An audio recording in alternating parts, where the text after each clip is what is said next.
दोस्तों आज हम एक ऐसे स्टॉक के बारे में बात करने जा रहे हैं जो एफएमसीजी सेक्टर में क्वाइट फेमस है और ये स्टॉक ने ऑलमोस्ट 5 साल में 5 गुना रिटर्न दिया है। 37% सीएजीआर से रिटर्न दिया है और ये स्टॉक काफी फेमस है रिटेल इन्वेस्टर में। और वो स्टॉक और नहीं बट टाटा कंज्यूमर आपको पता है काफी अच्छा परफॉर्म किया है पिछले 5 साल में। आज हम बात करने जा रहे हैं कि स्टॉक का रिजल्ट कैसा रहा और यहाँ से फ्यूचर प्रोस्पेक्ट्स क्या है और अगर ये करंट रेट में आपको ये स्टॉक लेना चाहिए कि नहीं। मुझे पता है काफी रिटेल इन्वेस्टर की ये फरमाइश थी कि ये स्टॉक रिव्यू किया जाए। अगर आपकी कोई फरमाइश है please put it in the comment box. I will try to take it next time. तो चलिए बात करते हैं टाटा कंज्यूम के। उससे पहले हम लोग उसका क्या कहते हैं कि मॉडल बिजनेस मॉडल समझ लेते हैं। बिजनेस मॉडल समझना क्यों जरूरी है, क्योंकि बिजनेस मॉडल से ही आपको पता चले कि फ्यूचर प्रोस्पेक्ट कैसे हैं और यहाँ से कैसा ग्रोथ हो सकता है। ऑल्सो गाइस एक बात समझ लीजिए, बिजनेस मॉडल से आपको और एक चीज जो पता चलती है कि मैनेजमेंट का गाइडेंस कैसा है और मैनेजमेंट क्या सोच है आगे जाके कैसे ये स्टॉक को आगे बढ़ाया जाए, ये कंपनी को आगे बढ़ाया जाए, क्योंकि मैनेजमेंट गाइडेंस बहुत इन्फ्लुएंस करती है बिजनेस मॉडल पे। तो चलिए बात करते हैं पहले तो उनकी वेरियस ब्रांड्स की। तो टाटा सॉल्ट एक आपको पता है ब्रांड है जो largest salt brand in India. Tata T की बात करें तो second largest T brand in India. Tetley third largest T brand in UK and largest T brand in Canada. Himalaya natural water आपको पता है नेचर वाटर कैटेगरी में वो नंबर 1 है। इटाक्लॉक और टाटा संपन्नन भी है। अ, अगर ये एक टॉप 10 एफएमसीजी कंपनी में से एक, तो आप देख सकते हो कि टाटा कंज्यूम ने बहुत ही अच्छा परफॉर्म किया। उन्होंने ब्रांड भी अच्छी डेवलप की है। अगर हम लोग रेवेन्यू मिक्स की बात करें तो इंडियन बेवरेजेस 37% है, इंडिया फूड्स 28% है, यूएस कॉफी 10 एंड इंटरनेशनल 15% है। So Tata Coffee Vietnam including Vietnam almost 10% है। जियोग्राफिकल की बात करें तो 76% इंडिया से आ रहा है और इंटरनेशनल 24 से आ रहा है। सो 76% ऑलमोस्ट आपका कह सकते हैं 2/3 से ज्यादा इंडिया से ही आ रहा है। सो इसलिए क्या होता है कि इंडियन जियोग्राफी बहुत ही इंपॉर्टेंट रोल प्ले करती है, वहाँ का इन्फ्लेशन वो सब हमेशा ध्यान में रखना पड़ता है। अगेन बिजनेस सेगमेंट की बात करें तो अगर आप देखोगे ओवरऑल रेवेन्यू ग्रोथ 10% से रहा है, ठीक है। उसमें से इंडियन बेवरेजेस जो है ऑलमोस्ट 7% से ग्रो किया है। हम लोग पूरे साल की बात करें फाइनेंशियल 24 अगेंस्ट फाइनेंशियल 23।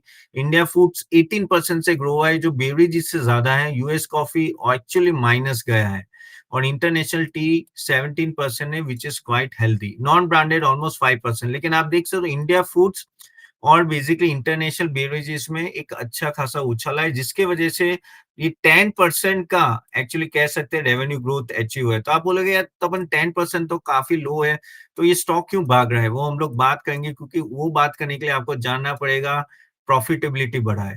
और वो प्रॉफिटेबल क्यों बढ़ा है, क्योंकि ईबिट मार्जिन से बढ़ा है और आपका ग्रॉस मार्जिन से बढ़ा है। अगर यहाँ बात करें तो मैंने जैसे बोला सेल्स ग्रोथ ऑलमोस्ट 10% है, लेकिन अगर आप लोग ग्रॉस प्रॉफिट की बात करें तो वो ऑलमोस्ट 15% का ग्रोथ है, ठीक है। अगर ग्रॉस मार्जिन की बात करें तो 176 बीपीएस का बढ़ोतरी हुए फ्रॉम 41.9% टू 43.7। और ये एक जो बड़ा फैक्ट है जिसके वजह से सडनली आप देख सकते हो कि पैट में भी एक जंप आया था। ओवरऑल अगर आप देखो 11,000 करोड़ से ऑलमोस्ट 14,774 करोड़, ऑलमोस्ट 38.4% का जंप आया था। अगर हम लोग पैट पीएटी की बात करें, ये आफ्टर माइनॉरिटी शेयर्स का उसके बाद का है। ये पीएटी की बात करें तो ऑलमोस्ट 37% का जंप आया था। तो बेसिकली कहने का मतलब ये है कि ये जो ग्रॉस प्रॉफिट में बढ़ोतरी है वो डायरेक्टली नीचे दिख रही है। इवन इबिटा मार्जिन में भी आप देखिए 13.5 से 15% गया है, which is a very good no good increase in EBITDA. And that is why compare to अगर आप सेल्स करो देखो तो आपका प्रॉफिटेबिलिटी उससे ज्यादा बढ़ रहा है, which is a good thing for Tata consumer till now. अगर हम लोग बात करें कि पिछले 4 साल में टाटा कंज्यूमर ने कैसे परफॉर्म किया, तो 4 साल में उनका इंडियन रेवेन्यू ब्रांडेड का ऑलमोस्ट 16% रहा है, रेवेन्यू इंटरनेशनल 5% है, लेकिन अगर रेवेन्यू ओवरऑल बात करें तो वो 12% से रहा है। सो 12% सीएजी है, लेकिन उसके सामने अगर आप ग्रुप नेट प्रॉफिट की बात करें वो 27% से ग्रो है और ईबिटा 15% से। तो ये जो ग्रोथ हुआ है ना वो डायरेक्टली उसके शेयर प्राइस पे दिख रहा है। आगे फ्यूचर जाके भी देखो अगर ये टाटा कंज्यूमर को बढ़ना है तो उनकी प्रॉफिटेबिलिटी की ग्रोथ ज्यादा होनी चाहिए, क्योंकि रेवेन्यू इतना ज्यादा नहीं आ सकता। देखो उसके बारे में भी बात करेंगे, 10 से 20% के बीच में नॉर्मली आता है, तो हम लोग अपर के 20% भी पकड़ लेते हैं तो भी अगर आप देखो वो डिफिकल्ट होता है इतना रेवेन्यू ग्रोथ लाना, लेकिन अगर आगे जाके इन्फ्लेशन कम होता है तो वो एक पॉजिटिव पॉइंट रहेगा। जब हम बात करते हैं नेट वर्किंग कैपिटल की, तो आप देखो 20 से 24 में एक अच्छा खासा रिडक्शन है from 50 days to 27 days. EPS 5 से 12.3 ऑलमोस्ट 26% का सीएजीआर है। EBITDA cash operating cash flow to EBITDA almost 92 से 101%, तो कैश फ्लो भी उनका बहुत ही अच्छा है। एंड शेयर होल्डर का रिटर्न ओवरऑल 4 पर 100% दिया है, जो मैंने ऑलरेडी आपको बोला था कि बहुत ही अच्छा रिटर्न दिया है। सेगमेंट वाइज अगर हम लोग देखें कि कैसा रिजल्ट रहा है और कौन से सेगमेंट में ज्यादा प्रॉफिटेबिलिटी आई है, तो अगर आप इंडिया देखो, दो बिजनेस टोटल ब्रांडेड बिजनेस भी है ना, दो बिजनेस में डिवाइडेड है, इंडिया बिजनेस, इंटरनेशनल बिजनेस। अगर आप देखो तो रेवेन्यू 12% से बढ़ा है और आपका जो प्रॉफिटेबिलिटी वो 13% से, इंटरनेशनल परसेंट 9%, लेकिन प्रॉफिटेबिलिटी 28% से बढ़ा है। तो इंटरनेशनल बिजनेस में आपको ज्यादा मार्जिन से आपका ज्यादा ग्रोथ भी हो रहा है, लेकिन of course India business is almost 76%। Non branded business की बात करें तो वो 5% से ग्रो है, लेकिन नॉन ब्रांडेड में आपका प्रॉफिटेबिलिटी बहुत ही हाई है। ओके, तो लेकिन ये एक छोटा सा वर्टिकल है टाटा कंज्यूमर को, इसलिए इसका इम्पैक्ट ज्यादा नहीं आ रहा है। जब हम लोग बात करते हैं कि भाई ओवरऑल अगर आप ये सब सेग्रीगेशन की बात करें, सेगमेंट की बात करें, तो उसका ईबिटा कैसा है। अगर हम लोग ईबिटा की बात करें तो बेसिकली यहाँ आप देख सकते हो ईबिटा मार्जिन इंडिया ब्रांडेड का 13.88, फाइनेंशियल 24 पहले वो 13.7 था, थोड़ा बढ़ा है।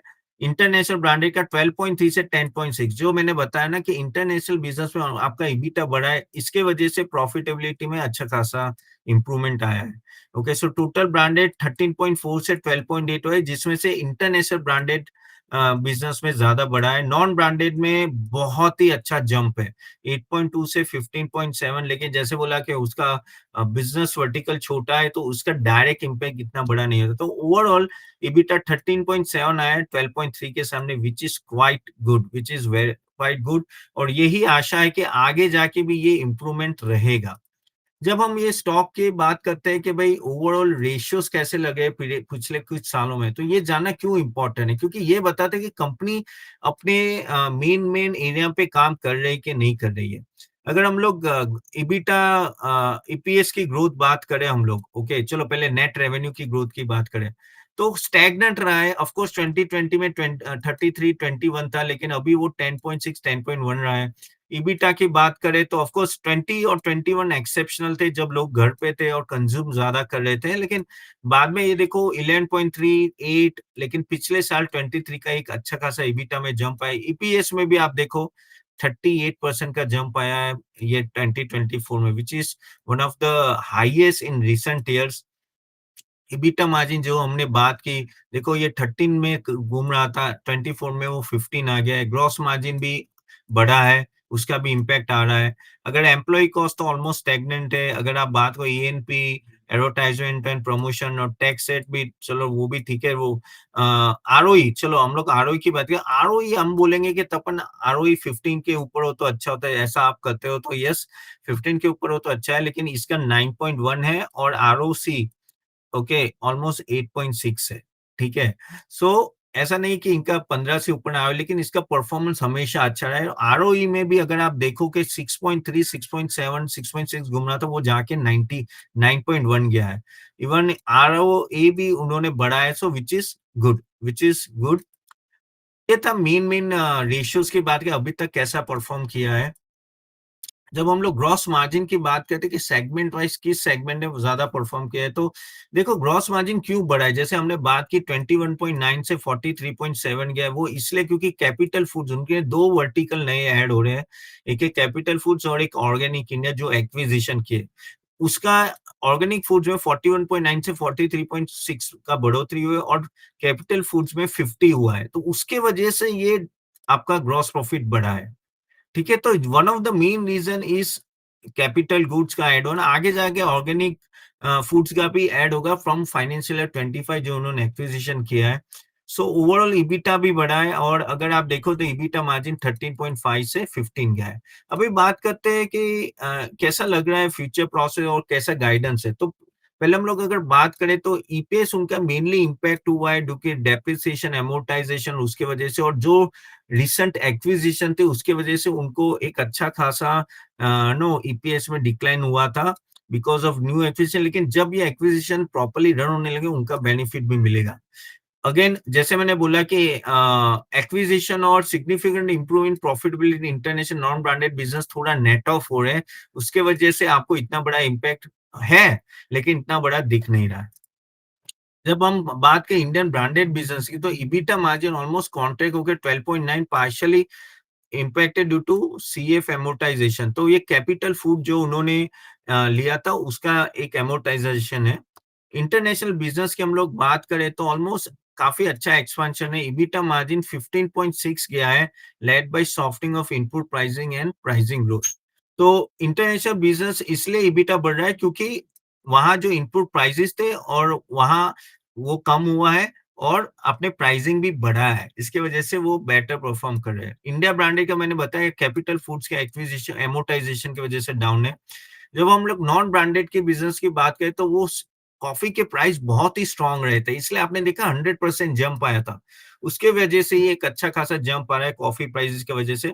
अगेन मैनेजमेंट एक्सपेक्ट कर रहा है कि यहाँ से वो 30% रेवेन्यू सीएजीआर और क्लोज टू 30% ईबिटा मार्जिन वो लोग प्लान कर रहे हैं नेक्स्ट फ्यू इयर्स में। लेकिन देखो क्योंकि ये सिनर्जीज आने वाली है कैपिटल फूड्स और ऑर्गेनिक इंडिया की, लेकिन अगर इतना 30% नहीं लेते और हम लोग 20% लेते हैं तो उसके बेस पे भी क्या आएगा वो हम लोग अभी बात करेंगे आगे। और जब हम लोग बात करते हैं रेवेन्यू सेल्स को, तो जैसे मैंने बोला कि पिछले 10 साल में तो 7% ही है, 3 साल में 9% है, तो इतना बड़ा रेवेन्यू ग्रोथ नहीं। कंपाउंडेड प्रॉफिट ग्रोथ हाँ, आपका देख सकते हो पिछले 3 साल का 17 है और इस साल का 27 है। स्टॉक प्राइस लेकिन अच्छा खासा बढ़ा है 37, और पिछले 3 साल में 18% और 5 साल में 35%। आरओई थोड़ा कम है। अब हम लोग बात करते हैं कि भाई एक चीज तो पता चल गई कि अगर हम लोग इसकी बात करते हैं टाटा कंज्यूमर की, तो एक बात तो पक्का है कि भाई रेवेन्यू ग्रोथ इतना नहीं हो सकता है जितना आप प्रॉफिटेबिलिटी में भी एक अच्छा खासा बढ़ोतरी ला सकते हो। लेकिन कितनी बढ़ोतरी आ सकती है वो आपका डिपेंड करता है कि आप कितना प्राइसिंग बढ़ाते हो, और आपका बेसिक जो इम्पैक्ट ग्रॉस प्रॉफिट में था और उसका इम्पैक्ट कैसे आपके ईबिटा लेवल पे जाके बैठता है। तो वही चीज हम लोग अभी देखेंगे। तो पहले एक बार देख लेते हैं कि ये कंपनी ने ओवरऑल पीयर्स के सामने कैसे कंपेयर हुए है, और वैल्यूएशन कितना हम लोग देख सकते हैं इस कंपनी को। So talking about that, Tata consumer की बात करें हम लोग, तो ओवरऑल आप देख सकते हो कि जैसे अगर पीएस की बात करें तो पी रेशियो 74 है, which is one of the highest compared to all other competitors। Vintage coffee का है 70, लेकिन ये हम लोग बात करें कॉफी और टी की बात करें इसलिए उनसे कंपेयर करें। लेकिन एफएमसीजी में भी 74% is on higher. ROE ROC थोड़ा लोअर है, लेकिन इनका कंटिन्यूस जो प्रॉफिटेबिलिटी में ग्रोथ आ रहा है वो उसको बेनिफिट कर रहा है। जब हम पी रेशियो की बात करते हैं ओवरऑल, तो पी रेशियो आप देखो उनका हाईएस्ट गया था 104, जब सितंबर 21 जब वो कोविड पीरियड चल रहा था तब कंजम्पशन ज्यादा था, फिर वो कम होके वो आया 61, अभी जाके वो बढ़ के 88 है, अभी भी वो 73 पे है। सो पी रेशियो, लेकिन आपको एक बात समझनी कि पी रेशियो हमेशा ऑन अ हायर साइड रहेगा। क्वार्टरली रिजल्ट की बात करें तो पिछले कुछ क्वार्टर में ओके रिजल्ट था, इतना खास नहीं था, लेकिन ओवरऑल फुल ईयर में 10% का ग्रोथ मिला था। तो ये सब जब हम लोग फैक्टर कंसीडर करते हैं तो एक चीज तो हमें देखनी पड़ेगी कि यहाँ से रेवेन्यू ग्रोथ अगर चलो 15 से 20 बना, उन्होंने 30% बोला, चलो हम लोग 20% भी पकड़ते हैं, और अगर आपका ग्रॉस प्रॉफिट लेवल पे इंप्रूवमेंट आती है और आपके एबिटा लेवल पे इंप्रूवमेंट आती है तो आपका मार्जिन एक्सपेंशन होगा, और वही चीज बेसिकली टाटा कंज्यूमर को हेल्पफुल हो सकती है। नो डाउट स्टॉक थोड़ा महंगा है, it's a large cap stock, लेकिन जो एक्विजिशन उन्होंने किया है उनकी सिनर्जी अब जा आके आएगी। जैसे हमारी बात हुई कैपिटल फूड्स की और मेन ऑर्गेनिक इंडिया की आएगी, तो वो आपको देखना पड़ेगा किस तरह से यहाँ आके इम्पैक्ट आएगा और किस तरह से प्रॉफिट बढ़ेगा। तो ओवरऑल मुझे लगता है कि स्टॉक तो भी इस वैल्यूएशन में ठीक है, अगर नीचे मिले तो बेटर है, लेकिन जिस तरह से एफएमसीजी स्टॉक्स अभी धीरे-धीरे चलने लगेंगे क्योंकि इन्फ्लेशन डाउन होगा तो इस स्टॉक को बेनिफिट मिलेगा। तो ये मेरा पॉइंट है गाइस, अगर आपने स्टॉक ऑलरेडी लेके रुके हुए हैं तो प्लीज रुकिए और आगे देखिए, और आपको लेना है तो थोड़े नीचे आता है तो ले सकते हैं, या तो इस लेवल पे भी ले सकते हैं, प्रोवाइडेड इलेक्शन के बाद मोदी जी जीत के आते हैं तो, और इन्फ्लेशन डाउन होता है तो। So guys, this is what I wanted to tell you about Tata Consumer. Hope आपको ये वीडियो अच्छा लगा होगा। अगर आपको वीडियो अच्छा लगा है और आपको हमारी एनालिसिस अच्छी लगे तो do like and share this video to as many people possible, और हमारे यूट्यूब वीडियो को जरूर सब्सक्राइब कीजिए। एंड गाइस, अगर आपको आप चाहते हो कि इस तरह से एनालिसिस आपको चाहिए तो लिंक दिया गया है, वहां हमने हमारे प्रोडक्ट्स बताए, वो आप जाके देख सकते हो और एनरोल भी कर सकते हो। So thank you very much for attending this YouTube video, और I see you soon in the next. Thank you, bye.